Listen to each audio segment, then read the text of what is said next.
Bismillahirrahmanirrahim. Assalamualaikum. Kameramen depan, tolong duduk dong. Yang belakang ketutupan nih. Kayak basa Madura. Yang saya hormati dan saya cintai serta saya banggakan, Gus Miftah. Mas, tolong pengertiannya, Mas. Pimpinan pesantren Ora Haji. Kacau, Mas. Duduk, Mas. Duduk, Mas. Semua pimpinan pengasuh Pondok Pesantren Ora Haji di Kabupaten Sleman, Yogyakarta. Ibu-ibu sekalian yang saya hormati dan saya muliakan, seluruh hadirin, bapak-bapak, ibu-ibu, adik-adik sekalian yang saya hormati dan saya banggakan. Marilah kita tak henti-hentinya memanjatkan puji syukur kehadiran Allah Subhanahu wa taala. Kita masih diberi nafas, masih diberi kesehatan, dapat bertatap muka pada malam hari yang baik ini di tempat yang mulia ini, dan kita berada dalam keadaan sehat walafiat, dan kita selalu bersyukur atas segala nikmat, segala yang diberikan oleh Yang Maha Kuasa kepada kita. Juga tak lupa salawat dan salam kita tujukan ke junjungan kita, baginda Nabi besar Muhammad Rasulullah Shallallahu Alaihi Wasallam, yang telah memberi kepada kita agama dan peradaban. Saudara-saudara sekalian, terima kasih Gus Miftah atas undangan ini. Terima kasih. Saya juga mau minta maaf, baru sekarang saya datang ke pesantren ini. Sebetulnya janjinya sudah lama, tapi akhirnya sampai. Dan harus saya sampaikan bahwa hari ini sebenarnya saya tadinya cukup lelah karena beberapa jam ada acara dengan belasan ribu purnawirawan, mantan panglima saya, mantan komandan saya, mantan anak buah saya, mantan rekan-rekan saya. Lelah, tapi begitu masuk ke sini kok rasanya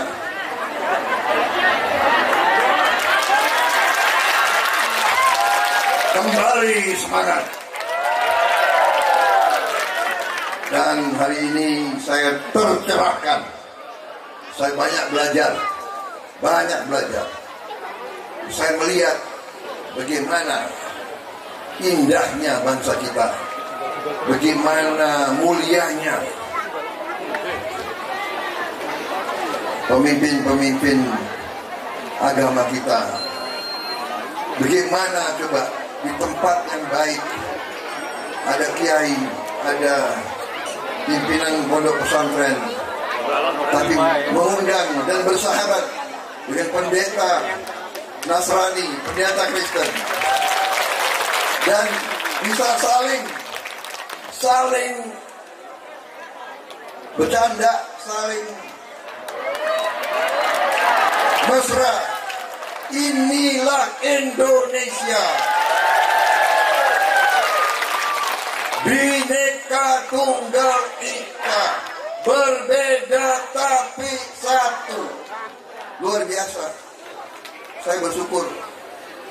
Saya terima kasih Gus. Saya terima kasih Bapak Pendeta. Jadi ini juga membuat saya tambah semangat, kalau semangat berarti kita tambah muda. Jangan ditanya usia saya berapa. 36. Jangan.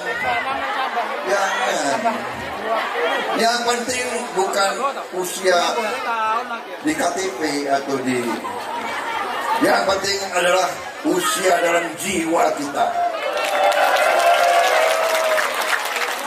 Jadi saya sangat gembira, saya sangat bersyukur. Saya sangat besar hati. Kalau begini terus, kalau begini di mana-mana, kita percaya dan kita yakin negara kita akan bangkit menjadi negara yang sangat hebat. Saudara-saudara sekalian, saya ini sekarang adalah Menteri Pertahanan Republik Indonesia. Saya adalah Menteri Pertahanan dalam kabinet, dalam pemerintahan yang dipimpin oleh Bapak Insinyur Haji Joko Widodo. Dan sekarang saya jadi anak buahnya Pak Jokowi. Waktu tahun 2019 saya jadi pesaing beliau. Saya jadi rival beliau. Ya. Tapi begitu pertandingan selesai, begitu beliau mengajak saya rekonsiliasi, begitu beliau mendapat kebesaran jiwa mengajak pihak yang kalah diajak bergabung untuk berbakti kepada negara dan rakyat Indonesia, saya langsung menjawab, siap, saya bergabung. Waktu saya bergabung, banyak pendukung saya yang agak kecewa. Jangan-jangan ada emak-emak di sini juga yang kecewa. Jangan-jangan. Benar? Ada yang mengatakan, oh Pak Prabowo begini, begitu, begini, begitu. Tidak. Karena saya orang yang banyak belajar. Saya hobinya belajar sejarah. Dari kecil, saya hobinya belajar sejarah. Dan dari sejarah yang saya pelajari,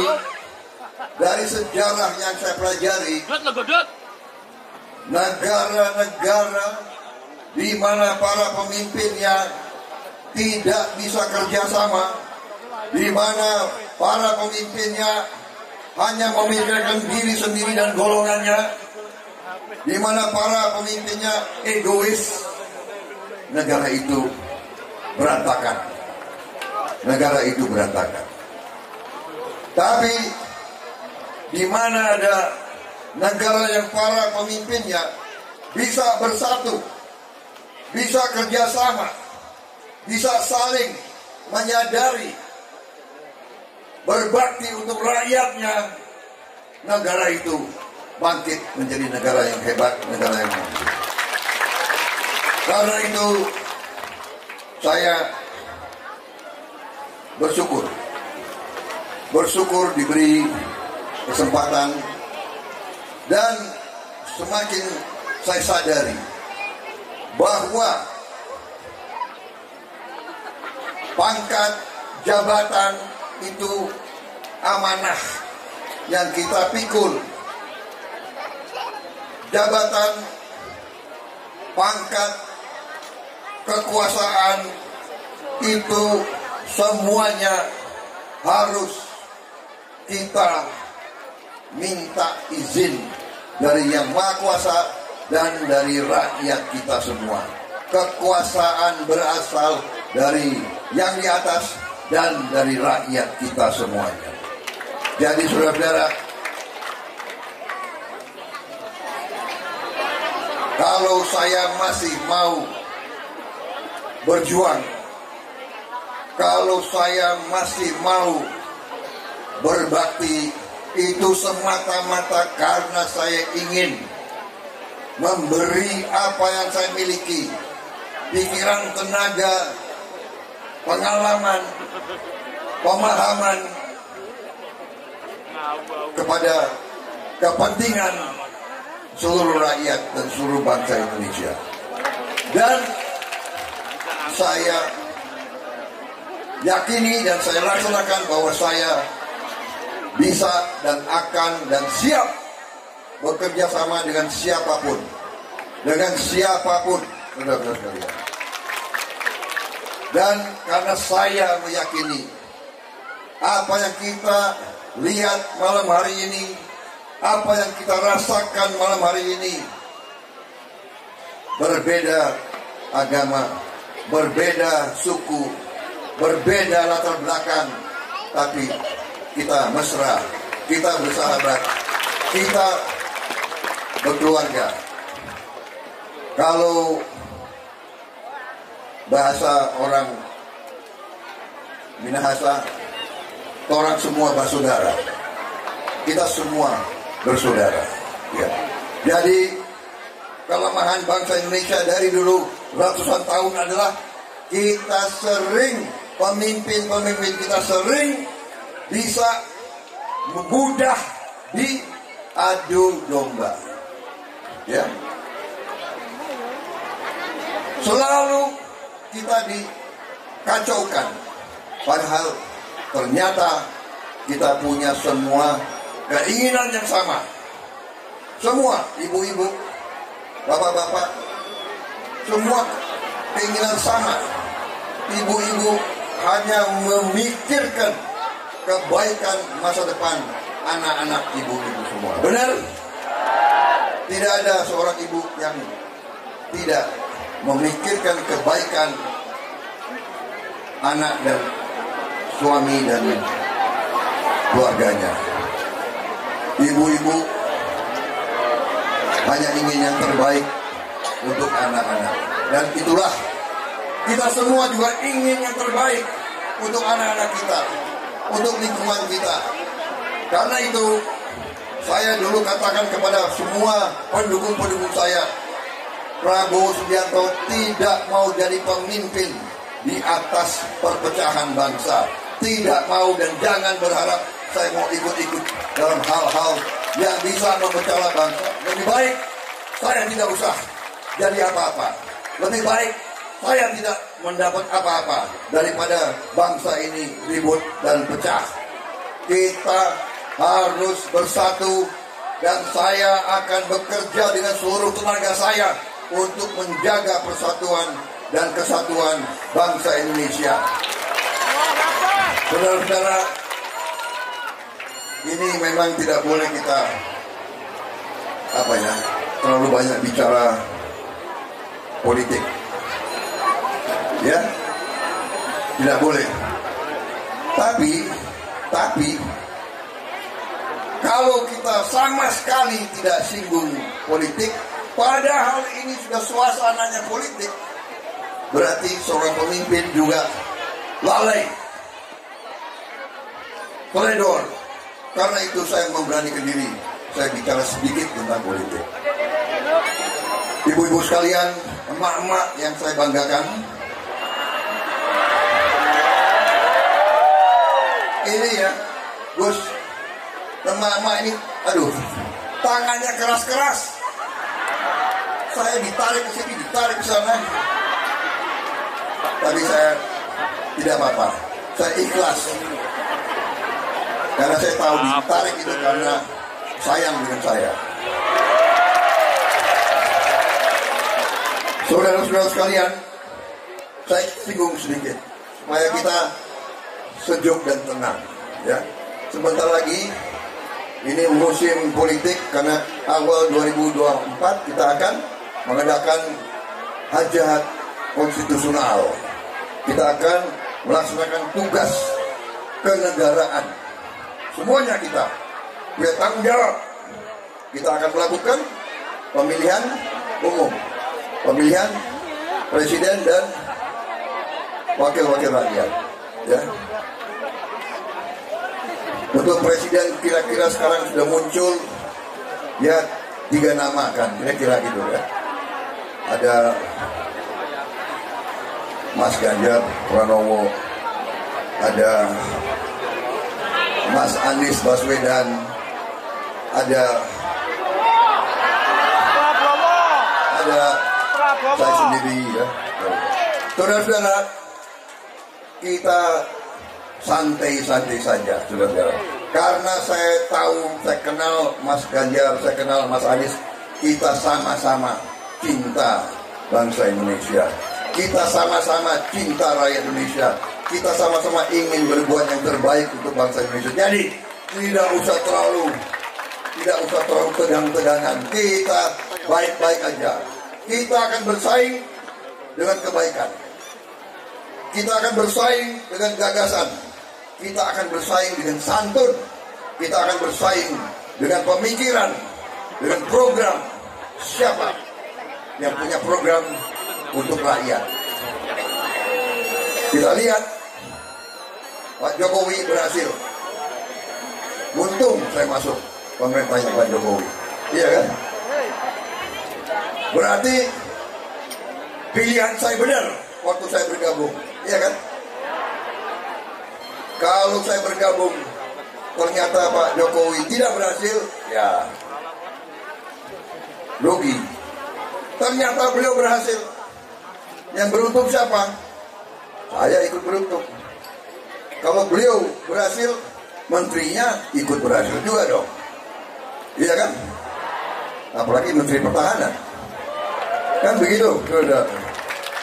Jadi, kalau beliau dalam survei ratingnya naik, ya Menteri Pertahanan Prabowo Subianto ikut naik juga, begitu. Kira-kira begitu. Jadi saya kira itu saja yang ingin saya sampaikan. Lanjut. Ya. Lanjut. Luar biasa. Majelis ini luar biasa. Kalau biasa saya di tentara dulu, kalau penceramah terlalu lama, resah. Iya. Audience resah. Kemudian di belakang ada yang teriak-teriak. Pas. Untung di sini nggak ada yang teriak pas. Maksudnya pas waktunya Pak. Gitu. Sudah Pak. Jangan terlalu banyak apa? Omon-omon. Itu orang Indonesia Timur itu. Omon-omon. Dia bilang orang Indonesia Timur ya, bilang, apalagi itu kaset lama, orang putar lagi. Gitu. Jadi kita kalau bicara dibilang kaset lama, saudara-saudara mungkin sudah nggak ngerti kaset, ya kan? Dulu kita masih pakai kaset. Jadi saudara-saudara intinya ingin saya sampaikan, terima kasih Gus Miftah, saya diundang. Terima kasih saya diberi pencerahan, saya sejuk rasanya. Saya tenang rasanya. Saya semakin semangat rasanya. Saya semakin yakin kita benar. Kita berada di jalan yang benar, saudara-saudara sekalian. Saudara-saudara sekalian, angka-angka menunjukkan kebaikan semua. Alhamdulillah, karena kita punya pemimpin-pemimpin kemarin ini kompak sampai sekarang kita menghadapi bahaya yang sangat besar, yaitu pandemi COVID-19 yang mengancam seluruh dunia, yang menghentikan ekonomi seluruh dunia. Alhamdulillah, bangsa Indonesia bisa mengatasi COVID-19 dengan baik, dan sampai sekarang kita pulih kembali, kita bangkit kembali, dan ekonomi kita tidak hancur seperti negara-negara lain, saudara-saudara. Saya punya kawan di Jerman. Dia mengatakan harga BBM di Jerman, harga listrik di Jerman naiknya 200%. 200% naiknya. Bayangkan, kita bersyukur di Indonesia ini masih bisa rakyat kita dilindungi, dibantu. Dan semua indikator menunjukkan bahwa masa depan kita gemilang. kita punya kekayaan yang luar biasa. Presiden Joko Widodo memimpin sekarang kebijakan hilirisasi bahan-bahan kekayaan alam kita. Sekarang pemerintah Indonesia tidak akan mengizinkan ekspor bahan-bahan sumber alam kita dalam bentuk yang tidak diolah. Tidak boleh sekarang bahan-bahan kita diekspor sebagai bahan tidak diolah. Harus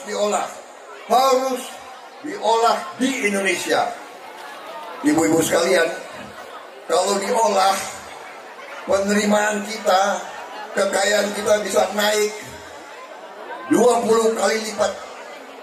Ada yang 100 kali lipat. Ada yang 19 kali lipat.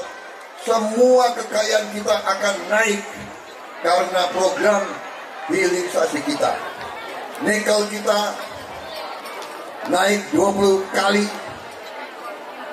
Boksit kita akan naik. Kelapa sawit kita akan naik. Karet kita akan naik. Tembaga kita akan naik. Komoditas kita lain akan naik karena kita akan melaksanakan pengolahan semua bahan-bahan baku di Indonesia untuk menciptakan penerimaan kekayaan yang lebih besar dan menciptakan lapangan kerja untuk rakyat kita semuanya. Dan semua ahli mengatakan tahun-tahun ini, tahun 25 sampai tahun 45, 25 sampai 38, 40, ini adalah kesempatan kita untuk bangkit.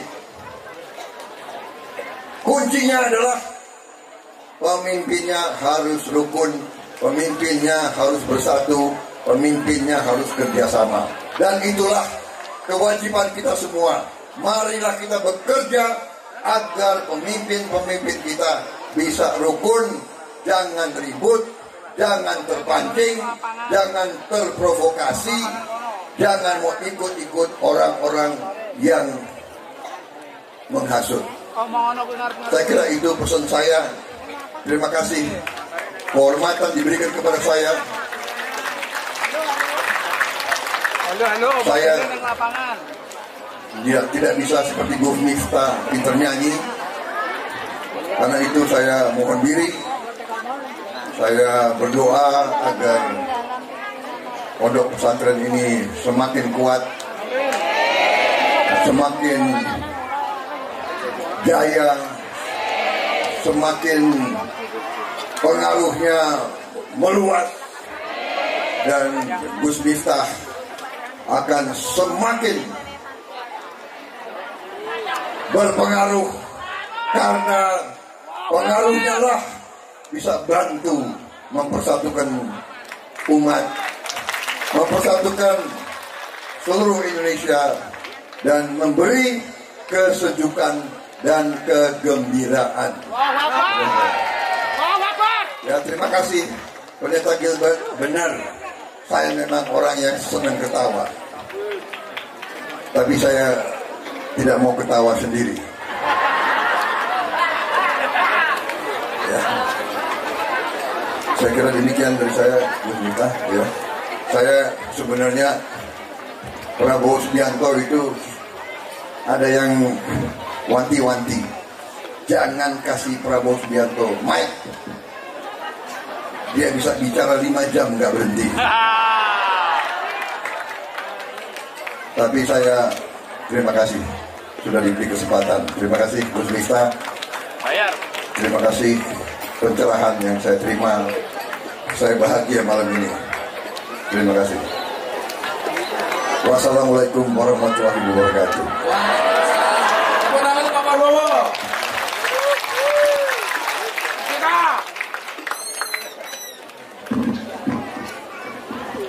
Sallallahu alaihi Muhammad.